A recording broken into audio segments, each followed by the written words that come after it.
नमस्कार, देश की बात में हाजिर है। दिल्ली के उप मुख्यमंत्री मनीष सिसोदिया को आज राउज एवेन्यू कोर्ट ने 4 मार्च तक सीबीआई कस्टडी दे दी है। सीबीआई ने सिसोदिया के लिए 5 दिन की कस्टडी मांगी थी। मनीष सिसोदिया को कल लंबी पूछताछ के बाद सीबीआई ने गिरफ्तार किया। जांच एजेंसी के मुताबिक वो पूछताछ में सहयोग नहीं कर रहे थे और अधिकारियों को बरगला रहे थे। दिल्ली की नई आबकारी नीति से जुड़े घोटाले में उनकी गिरफ्तारी हुई है। सीबीआई ने उन्हें आरोपी नंबर 1 बनाया था। सिसोदिया पर आरोप है कि उन्होंने एलिजिबिलिटी क्राइटेरिया को 100 करोड़ रुपए से बढ़ाकर 500 करोड़ किया था।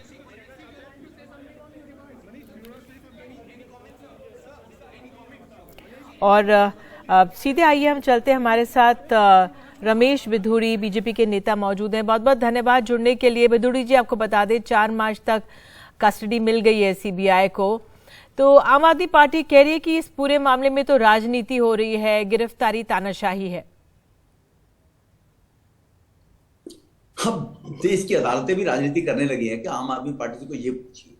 और हम पूछना चाहते हैं आम आदमी पार्टी वाले लोगों से कि यही केजरीवाल साहब भ्रष्ट लोगों की सूची जारी किया करते थे जब ये 2013-14 में आए थे, और इन्होंने देश के जनता से लोगों से कहा था कि हमें केवल एक स्टिंग लाकर दे दो, हमें केवल सूचना दे दो, हम सूचना के आधार पर उनके खिलाफ कार्रवाई करेंगे। आज देश की सबसे बड़ी एजेंसी सीबीआई, उन्होंने बार बार बताया कि आपने कमीशन को 2%, 5% से बढ़ाकर 12% क्यों किया? आपने 140 करोड़ रुपए लाइसेंस धारियों की फीस क्यों छोड़ दी? क्या रिश्तेदारी थी? आपकी पॉलिसी के तहत 30 करोड़ रुपया, पॉलिसी के तहत 30 करोड़ रुपया आपने अगर किसी ने बिड डाली थी और वो बिड में अगर ठेका खोलने में नाकामयाब रहा, उसको एनओसी नहीं मिली एयरपोर्ट अथॉरिटी ऑफ इंडिया से, उसके 30 करोड़ रुपए क्यों लौटा दिए? इस पॉलिसी में था, लीकर पॉलिसी के अंदर मैन्युफैक्चरर को आप रिटेल का लाइसेंस नहीं देंगे। आपने फॉर्मेट चेंज कराकर जबरदस्ती अफसरों से रिटेलर को आपने लाइसेंस क्यों दिए, क्यों उनको बिकवाने के लिए बात कही? जब ये इतनी चीजें सीबीआई पूछ रही है तो वो इसका जवाब देने की बजाय Kejriwal and company bar bar education में, अरे भाई वो एक्साइज मिनिस्टर भी है सिसोदिया साहब, फाइनेंस मिनिस्टर भी है सिसोदिया साहब। तो इसीलिए जब केजरीवाल साहब खुद कहा करते थे, लंबी लंबी फहरिस्त जारी करते थे भ्रष्ट लोगों की, आज एक मंत्री जेल में है, तो कहीं ना कहीं क्योंकि स्क्रिप्ट लिखते थे केजरीवाल साहब, स्क्रिप्ट, और अब सिसोदिया साहब को से डर है कि वो कहेंगे आप मुख्यमंत्री थे, सरकार के हेड थे, आपने जो कहा मैंने तो वो किया है, तो मैं जेल क्यों जा रहा हूं, इसलिए मेरी पत्नी की भी चिंता करो आप। तो ये स्थिति बन रही है आज इनके लिए। आम आदमी पार्टी सफाई में कह रही है कि हमने तो एलजी से चर्चा की थी, जो एलजी ने कहा था वो हमने उसमें शामिल किया था। नहीं, अब ये जो एलजी है ही नहीं, जो एलजी थे, अगर ये अब आज कहने लग, कल तो कुछ नहीं बोले एलजी से विचार की, कल तो एक ही बात कह रहे थे कि हमारी लोकप्रियता से घबरा गए, राहुल से ज्यादा हम ही समझदार हैं, आज एलजी पर आ गए। ये देखो, देश के लोग अब गुमराह होने वाले नहीं है, दिल्ली के लोग कब तक गुमराह करेंगे? लेफ्टिनेंट गवर्नर ने कोई ऐसे अगर आदेश दिए थे तो इन्होंने उस पॉलिसी को विड्रॉ क्यों कर लिया? इनकी पॉलिसी थी, बढ़िया पॉलिसी थी, एलजी ने भी टिप्स दे दी इनको, तब भी बढ़िया लग रही थी, तो इन्होंने विड्रॉ करने के पीछे लॉजिक ही केवल एक था, इनको पता लगा कि अब ये दलदल में फंस गए, करप्शन की चोरी पकड़ी गई है। अब ये बताइए, 40 मोबाइल फोन, 3 सिसोदिया के फोन सहित वो फोन इन्होंने क्रश क्यों कर दिए, डिस्ट्रॉय क्यों कर दिए, जिनसे इनकी बातें हुई थी, जैसे ये मीडिया दिखा रही है और मीडिया के माध्यम से जानकारी मिल रही है। सीबीआई ने आज कहा कि 3 फोन इनके 4 में से डिस्ट्रॉय कर दिए, और इन्होंने क्यों इनको क्रश कर दिया गया जी? उनकी सिम कहां है और जिन जिन अधिकारी को दिए? अधिकारी ने 164 के बयान में लिखा कि सरकार ने हम पर दबाव बनाया था कि तुम इस प्रकार के लाइसेंस दो, इस प्रकार की सिक्योरिटी वापस करो उन लोगों की। ये एक अफसर के 164 के बयान है, सरकार के अफसर की। अब केजरीवाल के अफसर भी बयान दे रहे हैं जो दिल्ली सरकार के, तो केजरीवाल को तब तो थोड़ी बहुत लज्जा शर्म आनी चाहिए ना, कि उन्होंने जो रफूगर लगा रखे हैं, अपने डेमोन्स्ट्रेशन, एजिटेशन इवेंट करना शुरू कर दिया उन्होंने चोर और भ्रष्टाचारी को लेकर। अरे केजरीवाल साहब, आप तो आए भ्रष्टाचार के खिलाफ थे, जनलोक पर लाने की आपने बात कही थी, और आपने ही कहा था दुनिया में, देश में जो भ्रष्टाचार इसको समाप्त करेंगे हम लोग, कीचड़ में घुसकर हमने कीचड़ को साफ करना है। ये तो केजरीवाल साहब के शब्द थे। जितेंद्र तोमर इनका मिनिस्टर था, फर्जी डिग्री मास्टर, उनको भी इन्होंने ये कहा, याद करो केजरीवाल साहब ने, कि मैंने सारे कागज चेक कर लिए हैं, जितेंद्र को बदले की भावना से फंसाया जा रहा है। कहां है जितेंद्र तोमर? आजकल लापता है। सत्येंद्र जैन को किसी कोर्ट की अदालत ने आज तक जमानत नहीं दी है 6 महीने उनको हो गए हैं, हाई कोर्ट से लेकर हर जगह। ठीक। तो अब ये अब भी कह रहे हैं वो ईमानदार आदमी है। ठीक है तो विदुरी जी। खाता ना भाई जो केजरीवाल के वही सही, ये कैसे होगा जी देश में? अच्छा, आप ये भी तो कह रही है ना कि चार्जशीट में तो नाम ही नहीं था, तो कैसे समझे जनता इस पूरे मामले को फिर? देखो ऐसा है, देश के अंदर कभी भी कोई एफआईआर दर्ज होती है, मनीष सिसोदिया जी एफआईआर में प्राइमा फेसी नंबर 1 एक्यूज थे, ये सबको ध्यान रखना चाहिए। अगर एफआईआर दर्ज होती है तो चार्जशीट किसी भी केस की, ये तालिबान नहीं है, कल मैंने भी बोला था नीति जी आपके चैनल पे, ये भारत है, इंडिया है। इसमें हर चीज के तथ्य की जानकारी मिलती है, साक्ष्य प्राप्त किए जाते हैं, जब सबूत मिलते हैं उसके आधार पर जो 2 लोग पेश किए जिनको गिरफ्तार किया है उनके खिलाफ चार्जशीट पेश कर दी। जब मनीष चार्जशीट हमेशा पेश होती है, हमेशा एक्यूज की गिरफ्तारी या बेल के बाद, या तो एक्यूज की बेल हो जाए या एक्यूज जेल में अंदर हो। ये भी समझना चाहिए इन लोगों को, ये गुमराह कर सकते हैं गरीब लोगों को। लेकिन जो इनके कानूनविद है उनसे पूछिए, किसी भी केस की चार्जशीट तब पेश होती है, या तो वो चार्जशीट तब पेश होगी उसमें कोई भी व्यक्ति तथ्य ही ना मिला, कोई भी गिरफ्तारी ही नहीं, कोई एक्यूज है ही नहीं, वो गलत एफआईआर लॉन्च होगी तो एफआईआर कैंसिलेशन के लिए चार्जशीट पेश होती है। और अगर कुछ मुलजिम गिरफ्तार हो गए तो उन्हीं की चार्जशीट पेश होगी ना। इनके बारे में चार्जशीट तो उनसे गिरफ्तार होने के बाद, उनसे जानकारी मिलने के बाद, उनसे तथ्यों की जानकारी मिलने के बाद इनके खिलाफ चार्जशीट पेश करेगी अब अदालत, सीबीआई। अब ये गिरफ्तार हो गए हैं, चार्जशीट पेश होगी, क्यों चिंता कर रहे हैं इतनी? ऐसी क्या जल्दी है चार्जशीट के लोगों को? चलिए भिदुरी जी, बहुत बहुत धन्यवाद जुड़ने के लिए। तो ये हम देख सकते हैं रमेश भिदुरी बीजेपी के नेता, उन्होंने अपनी बातें यहाँ पर रखी हैं। फिलहाल 4 मार्च तक कस्टडी में चले गए हैं। और संजीव झा मुझे बताया जा रहा है, आम आदमी पार्टी के प्रवक्ता हमारे साथ जुड़ गए। संजीव जी धन्यवाद, आप सुन रहे होंगे अभी भिदुरी जी को कहने के लिए। मुश्किल की घड़ी है आम आदमी पार्टी के लिए जो आज हुआ है। 4 मार्च तक उप मुख्यमंत्री गए जेल में। देखिए ये मुश्किल की घड़ी दुर्भाग्य है इस देश के लिए कि जिस तरह से केंद्र में बैठी सरकार अपनी एजेंसी का दुरुपयोग कर रही है। एक बात समझिए कि ईडी हो या सीबीआई हो, बाकी एजेंसी हैं, हजारों करोड़ रुपए अदानी ने लूट लिया, कोई एजेंसी जाकर उसकी जांच नहीं कर रही है। क्योंकि प्रधानमंत्री से उसकी दोस्ती है तो वही अदानी की यारी, जो शिक्षा स्वास्थ्य में काम करे उसको जेल भेजने की तैयारी, गिरफ्तारी उसकी। तो मुझे ये लगता है कि ये सारा एजेंसी, आपने बहुत वाजिब सवाल पूछा था और मुझे लगता है पता नहीं सांसद जी कितनी कानून की समझ रखते हैं, प्रक्रिया की समझ रखते हैं। एक बात बताइए कि उन्होंने ही कहा कि मनीष सिसोदिया एक्यूज नंबर 1 थे। इन्हीं सब लोगों ने गला फाड़ फाड़ कर कहा था, कोई कहा कि 10,000 करोड़, कोई कहा 5,000 करोड़, कोई कहा 1,000 करोड़ का करप्शन मनीष सिसोदिया जी ने किया। 800 इनके ऑफिसर 500 जगहों पर छापा मारा, मनीष जी के घर पे छापे पड़े, मनीष जी के ऑफिस छापे पड़े, मनीष जी के पैतृक गांव पे छापे पड़े। आखिर क्या मिला वो भी उनको बताना चाहिए था। और उसके बाद 5 महीने के बाद जब चार्जशीट सबमिट किया तो उस चार्जशीट में मनीष सिसोदिया जी का नाम नहीं था जो एक्यूज नंबर 1 थे।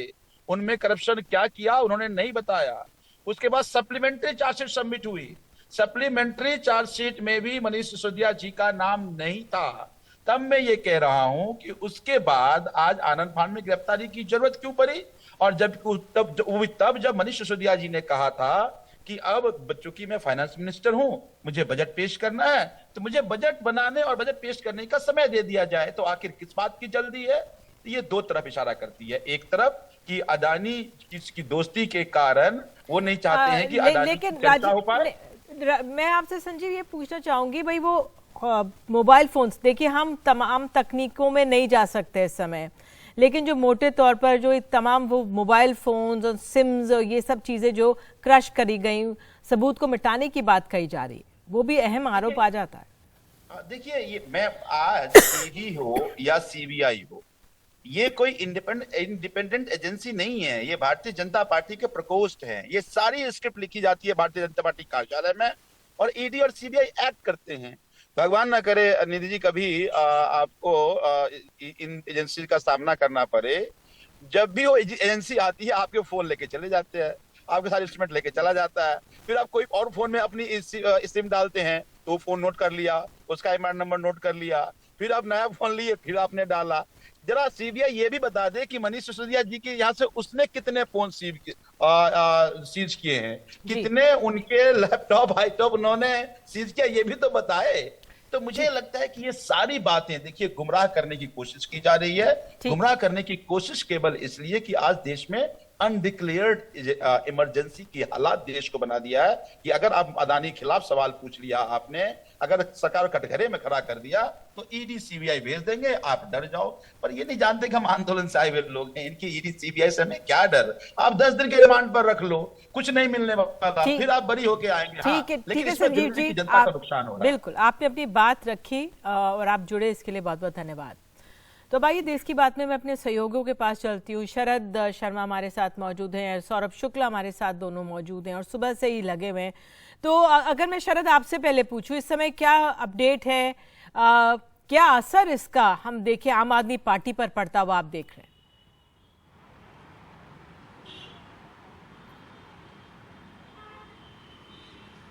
निधि देखिए, वैसे तो अब आम आदमी पार्टी की अगर बात करें तो आज के लिए तो आम आदमी पार्टी अब कोई प्रोटेस्ट नहीं कर रही है। आज के लिए सारी जो कार्रवाई है या जो प्लान था वो ख़त्म कर दिया गया है कि अभी कुछ नहीं करना है। तो इसीलिए जो रोड बंद कर दी गई थी प्रोटेस्ट की वजह से वो खोल दी गई है। लेकिन जहाँ तक बात है इस केस की, राजनीति को अलग रख के अगर हम देखें तो मामला है क्या जिसके आधार पर मनीष सिसोदिया को गिरफ्तार किया गया है। मामला ये है, सीबीआई ये कह रही है कि मनीष सिसोदिया के कंप्यूटर से एक ड्राफ्ट नोट मिला है ग्रुप ऑफ मिनिस्टर का। उसके अंदर 3 चीज़ हैं जो सीबीआई आपत्तिजनक बता रही है। पहला, जो होलसेल लाइसेंस होल्डर को लाइसेंस देने की बात है, उसमें कमीशन 5% से बढ़ाकर 12% किया गया है। एलिजिबिलिटी क्राइटेरिया के कितने टर्नओवर वाले लोग इसमें अप्लाई कर सकेंगे, तो उसको 100 करोड़ से बढ़ाकर 500 करोड़ कर दिया गया है। और तीसरा, एक लीगल एक्सपर्ट की ओपिनियन जो है उससे हटा दी गई है। तो सीबीआई इसके जरिए जो है केस ये बना रही है कि ये कहीं ना कहीं किसी षड्यंत्र का हिस्सा है, क्योंकि इस नोट के बारे में कहा यह जा रहा है सीबीआई की तरफ से कि इसका आगा पीछा कहीं पता नहीं लग रहा है। यानी कि ये फाइल कहाँ से चल रही है, कहाँ से ये 5% से बढ़ाकर 12% करने की बात आ रही है, 100 करोड़ से ये बढ़ाकर 500 करोड़ करने की बात आ रही है, ये पता नहीं लग रहा है। तो इसको एक सीबीआई ने मजबूत आधार के तौर पर पेश किया है और इसी के आधार पर जो है गिरफ्तारी की है और ये आरोप लगाया है कि मनीष सिसोदिया सहयोग नहीं कर रहे हैं। खैर, ये भले ही इसका मनीष सिसोदिया की तरफ से ये कहा गया है कि ये पॉलिसी थी और एलजी ने इसको अप्रूव करी थी, एलजी के साथ चर्चा करी थी, तो कॉन्स्पिरेसी की बात कहीं आती नहीं है। लेकिन आज और अभी के लिए बात सिर्फ इतनी थी कि सीबीआई को रिमांड चाहिए थी और रिमांड के लिए वो बता रही थी कि हमें गिरफ्तार क्यों किया है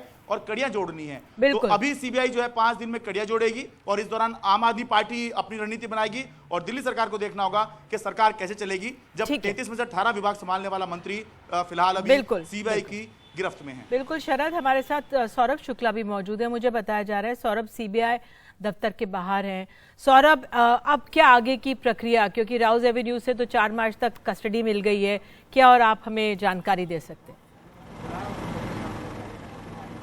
देखिए, पहले तो हम तस्वीरें दिखा देते हैं। शरद ने बताया कि वहां तो रास्ता खोल दिया गया आम आदमी पार्टी के दफ्तर के बाहर, लेकिन सीबीआई के सामने अभी भी रास्ता बंद है। आपको नजर आएगा कि बिल्कुल किसी को आने जाने की अनुमति नहीं है। सीआरपीएफ तैनात है, दिल्ली पुलिस कल से तैनात कर दी गई है और किसी के आने जाने की यहाँ पर इजाजत नहीं है। अब आपको सीबीआई का दफ्तर हमारे सहयोगी जूम करके दिखाएंगे। जो बिल्डिंग नजर आ रही है सीबीआई का दफ्तर है। अब निधि, 5 दिन तक मनीष सिसोदिया को यहीं पर रहना होगा, उनसे यहीं पर पूछताछ होगा।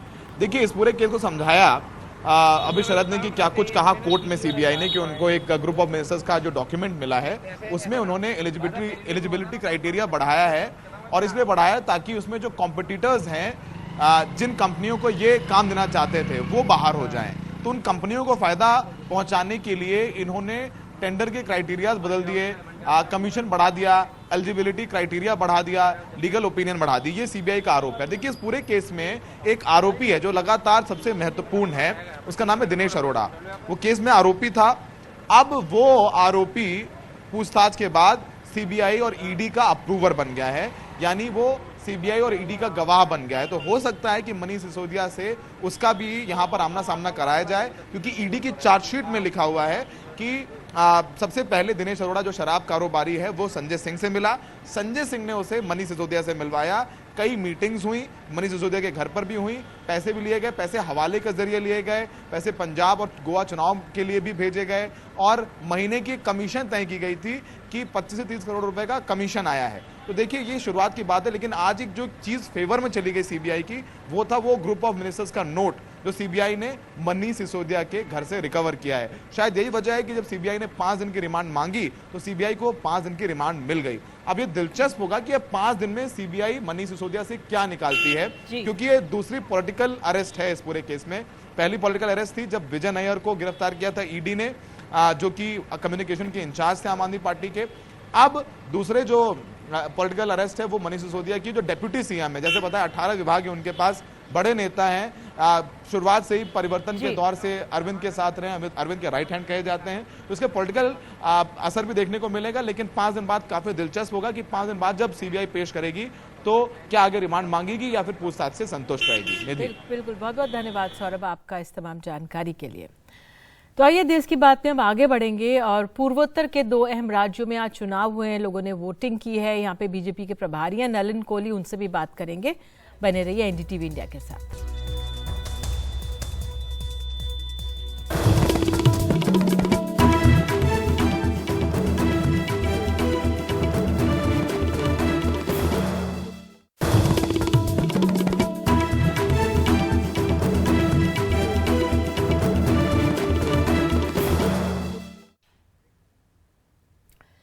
कश्मीर घाटी में 4 महीने बाद आतंकवादियों ने एक और कश्मीरी पंडित को निशाना बनाकर हत्या कर दी है। पुलवामा में रविवार को संजय शर्मा नाम के शख्स की आतंकवादियों ने उनके घर के बाहर हत्या कर दी। आतंकवादियों ने हत्या से पहले उसकी पहचान सुनिश्चित की और फिर गोली मारी। कश्मीर के सभी दलों ने इस हत्या की निंदा की है और कश्मीर को आतंकवाद से मुक्त कराने की मांग की है।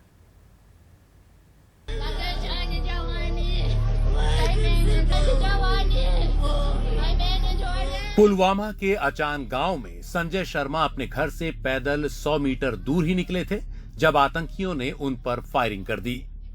इस गांव में रह रहे संजय शर्मा अकेले कश्मीरी पंडित थे। उनके घर पर पुलिस के 5 जवान भी सुरक्षा के लिए तैनात थे। एजेंसियां मान रही हैं कि संजय शर्मा को आतंकियों ने जानबूझकर निशाना बनाया। हमले के तुरंत बाद आतंकियों की तलाश के लिए सुरक्षा बलों ने अभियान शुरू कर दिया। जो टेररिस्ट इसमें इन्वॉल्व है उनको हम ट्रैक डाउन कर लेंगे जल्दी और उनको न्यूट्रलाइज कर लेंगे। जैसा कि आप जानते हैं कि यहाँ पर भी हमारे पास जो है सिक्योरिटी के इंतजाम थे और ये किस सर्कमस्टेंसेस में और किस हिसाब से हुआ वो इन्वेस्टिगेशन का पार्ट है और इन्वेस्टिगेशन जैसे ही सामने आती है रिवील होती है उसी के हिसाब से हम जो है जमात पता करेंगे।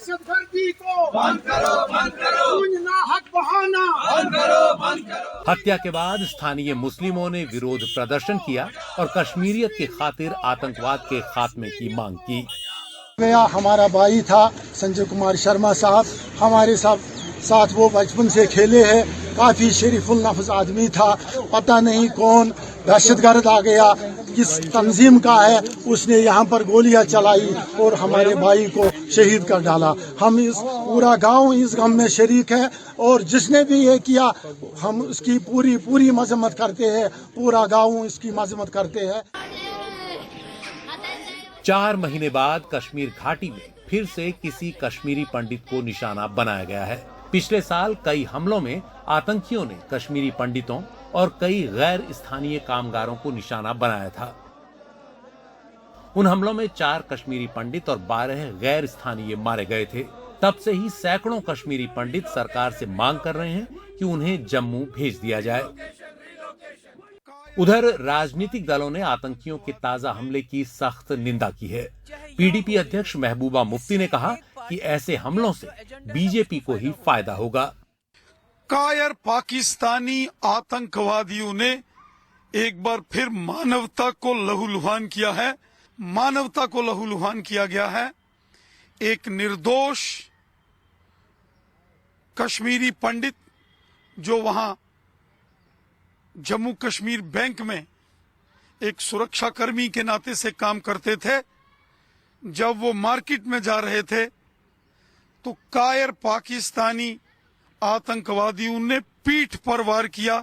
ऐसी हरकतें चाहे वो हरियाणा में हुई हो चाहे यहाँ हो रही हो, इससे एक पार्टी को के जो एजेंडा है उसको फायदा होता है, क्योंकि जो बीजेपी की सरकार है वो यहाँ नाकाम हो गई। यहाँ की जो माइनॉरिटीज़ बची कुची थी पिछले 30 साल से, उनकी जान को हिफाजत देने में वो नाकाम हो गई और उनका इस्तेमाल करती है वो जम्मू कश्मीर में नॉर्मलसी दिखाने के लिए। उनको कुर्बान कर रही है वो नॉर्मलसी दिखाने के लिए। और जब ऐसे हादसात होते हैं तो वो लोग इसका नाजायज़ फ़ायदा उठाते हैं पूरे मुल्क के अंदर, मुसलमानों को बदनाम करके देखो जी मुसलमान कैसे हैं। बीते 3 दिनों में कश्मीर घाटी में निशाना बनाकर किया गया ये दूसरा हमला है। शुक्रवार की शाम आतंकियों ने अनंतनाग जिले में आसिफ अली गनई नाम के शख्स को गोली मारकर घायल कर दिया था। साल भर पहले आसिफ के पिता, जो एक पुलिसकर्मी थे, उनकी आतंकियों ने हत्या कर दी थी। जनवरी में राजौरी जिले में आतंकियों ने हिंदू परिवारों पर हमला कर 7 लोगों की हत्या की थी और कई लोगों को घायल किया था। एक और निहत्थे शख्स का कत्ल किया गया सिर्फ इसलिए कि उसका नाम क्या था, उसकी शिनाख्त क्या थी। संजय कुमार के कत्ल के बाद कातिलों को शायद ये मालूम नहीं था कि इस कत्ल के खिलाफ यहाँ के मुसलमान ही खड़े होंगे।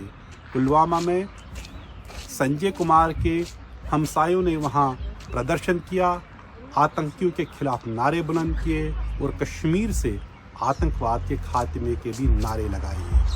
श्रीनगर से नज़ीर मसूदी, एनडीटीवी इंडिया की तरफ।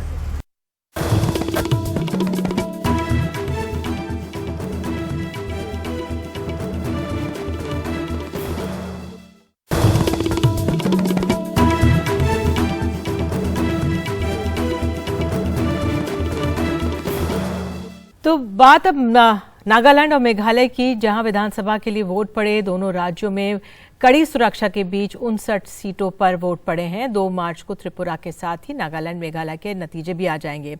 नागालैंड में 82% से ज्यादा वोट पड़े हैं तो मेघालय में 74% से ऊपर। मेघालय में इस बार सभी पार्टियों ने अकेले चुनाव लड़ने का फैसला लिया। बीजेपी और कांग्रेस सभी सीटों पर चुनाव लड़ रही हैं। वहीं एनपीपी ने 57 और टीएमसी ने 58 सीटों पर उम्मीदवार उतारे। नागालैंड में भी 59 सीटों के लिए मतदान हुआ। राज्य की अकु लुतो विधानसभा सीट से बीजेपी के उम्मीदवार काइजेतो कामिनी पहले ही निर्विरोध चुनाव जीत चुके हैं। नागालैंड में इस बार 183 उम्मीदवार मैदान में, जिनकी किस्मत का फैसला लोग वहां के मतदाता कर रहे हैं। चुनाव के लिए राज्य में 2315 पोलिंग स्टेशंस बनाए गए। सेंट्रल फोर्स की 50 कंपनियां भी तैनात थी। आपको बता दें 2 मार्च को नतीजे आ जाएंगे। तो नागालैंड में इस बार बीजेपी और एनडीपीपी मिलकर चुनाव लड़ रही हैं, जिससे बीजेपी ने 20 जबकि एनडीपीपी ने 40 उम्मीदवार मैदान में उतारे हैं। ये सीटों का यहाँ पे बंटवारा है। और यहाँ के प्रभारी हमारे साथ नलिन कोहली बीजेपी से जुड़ रहे हैं। बहुत बहुत धन्यवाद नलिन जी, जुड़ने के लिए, समय देने के लिए। जो ये चुनाव हो रहे हैं, चुनौतियां क्या आप आंक रहे हैं, आपकी इस समय इस राज्य को लेकर है? जैसे आपने कहा था 2018 में और 2023 में हम लोग एक अलायंस में ये लड़ रहे हैं चुनाव, और अलायंस में एनडीपीपी 40 सीट लड़ रही है, हम 20 लड़ रहे हैं। और मैं मानता हूं कि प्रधानमंत्री नरेंद्र मोदी जी का जो विकास के प्रति और पूर्वोत्तर के प्रति जो उनका एक फोकस रहा है, उसके चलते यहाँ बहुत काम हुए। इंफ्रास्ट्रक्चर में, जैसे उन्होंने शिलोंग में कहा था, उनके प्रधानमंत्री बनने से पहले सिर्फ 2 लाख करोड़ से कम खर्च हुआ था इंफ्रास्ट्रक्चर डेवलपमेंट में, और पिछले 8.5 साल में ये 7 लाख करोड़ हो गए। तो विकास के बहुत काम हुए। और जो हमारी साझी सरकार रही है नागालैंड में, चीफ मिनिस्टर रियो हमारे मुख्यमंत्री हैं, वहां जो डेवलपमेंट हुआ है, हम मानते हैं हमारी सरकार वापस आसानी से मिलेगी, क्योंकि कोई भी विपक्षी दल नहीं है जिसने 20-22 सीटों से ज्यादा लड़ा है। मतलब उन्होंने तो कम संख्या में लड़ा, तो ये एक किस्म से मानने वाली बात हो गई कि वो भी मानते हैं कि सरकार जो एनडीपीपी बीजेपी की बनेगी। नलिन जी, नागालैंड की एक अहम बात है, जो चिंताजनक बात है, कि किस तरह से वहां पे महिला उम्मीदवार या कोई कैंडिडेट नहीं जीता है। हालांकि सबने जो इतने विधानसभा वहां पे चुनाव हुए, लेकिन कोई महिला उम्मीदवार नहीं जीती, कोई विधानसभा में नहीं पहुंचे। क्या कारण इसके पीछे देख रहे हैं, और आपको उम्मीद है क्या इस बार कुछ बदलाव होगा? हाँ, ये निधि जी बहुत अद्भुत बात है कि नागालैंड 1963 से एक राज्य है और आज तक वहां कोई महिला विधानसभा में चुनकर नहीं पहुंची। तो इस बार एनडीपीपी ने 2 महिलाओं को उतारा है और एक हमने उतारा है, भाजपा ने, अतोइसो सीट से एनडीपीपी ने वहां कोहिमा के पास उतारा है और इधर दीमापुर में। और इस बार मुख्यमंत्री एक नारा भी हमने कहा, 2 मुख्यमंत्री 3 महिलाओं के लिए कैंपेन किए। तो चीफ मिनिस्टर रियो और डॉक्टर हेमंत बिस्वा शर्मा जी कैंपेन किए पूरे दिन इन तीनों सीटों पे, एक सीट और थी। तो इसका कारण क्या है? क्योंकि एजुकेटेड सोसाइटी है, महिलाओं का काफी एक फॉरवर्ड लुकिंग है, इन्वॉल्व है।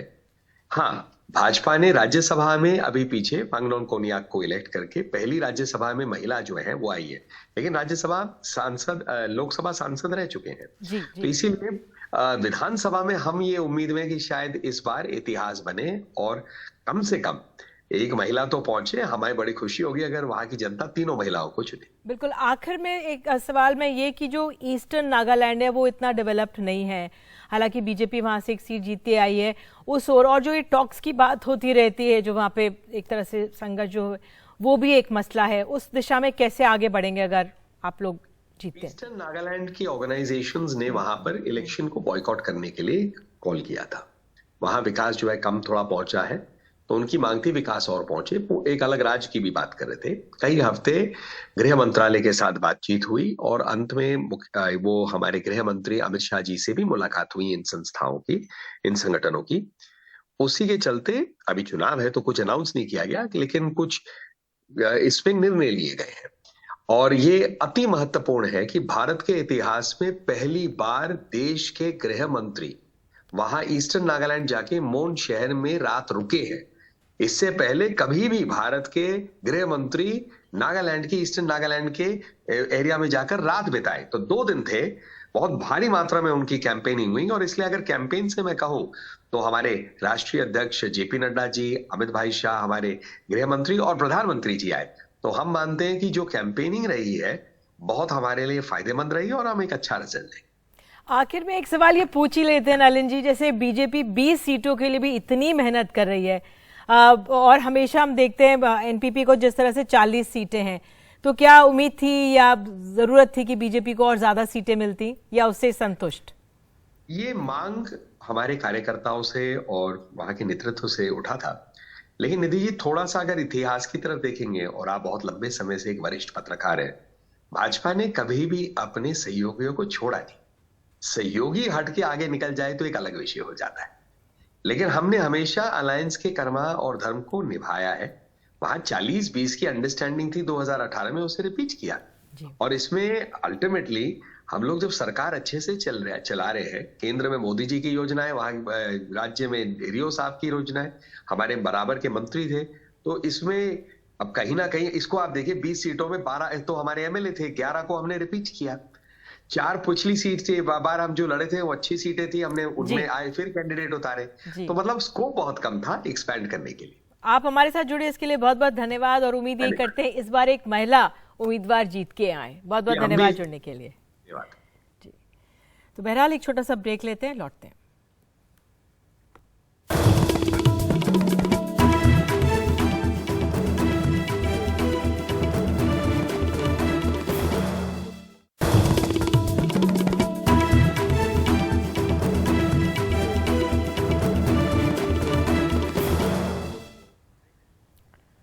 वारंगल के एक मेडिकल कॉलेज की एक छात्रा की मौत पर कई सवाल उठ रहे हैं।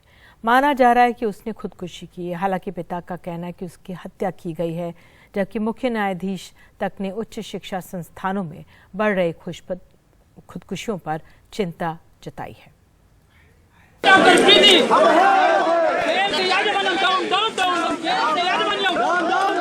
26 साल की प्रीति की अंतिम यात्रा में लग रहे हैं ये नारे।